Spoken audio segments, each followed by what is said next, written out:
Mercredi, vous lancez une grande opération, ça s'appelle Partir en livre, 3e grande fête pour la jeunesse, opération voulue par le ministère de la Culture.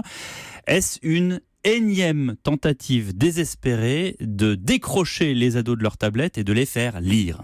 Non, parce qu'ils lisent. Les ados, c'est plus compliqué que les enfants. Il y a un décrochage vers 13-14 ans qui n'est pas lié qu'aux tablettes d'ailleurs, qui est lié aussi à la découverte du cercle, de la bande, de l'amitié, des réseaux sociaux aujourd'hui. Bah oui, c'est sur les tablettes quand même, un peu sur les smartphones. Une concurrence des loisirs. Mais les enfants lisent et les ados restent, à cause des lectures obligatoires de l'école, des lecteurs. C'est la lecture plaisir qui décroche et nous, notre but, c'est de remettre la lecture plaisir au cœur de leur pratique culturelle. De quelle façon ? Eh bien, déjà, en sortant le livre des lieux qui le sacralisent, c'est-à-dire la bibliothèque et la librairie, parce que plein de gens pensent que ces lieux-là ne sont pas pour eux.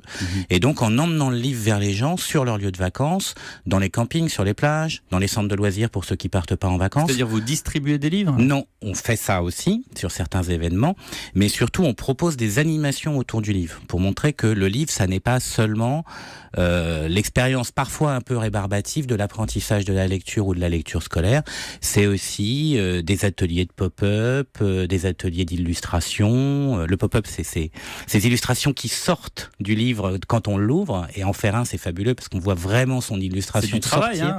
Oui, tout à fait, et c'est fait par des auteurs de jeunesse. Donc, qui peuvent rentrer dans un dialogue avec les jeunes et leur expliquer ce que c'est que la littérature jeunesse, et peut-être les amener à rencontrer un livre, parce que en fait, quand un jeune tombe amoureux d'un livre, globalement, on en fait un lecteur. C'est quelque chose qu'on a très bien vu avec Harry Potter.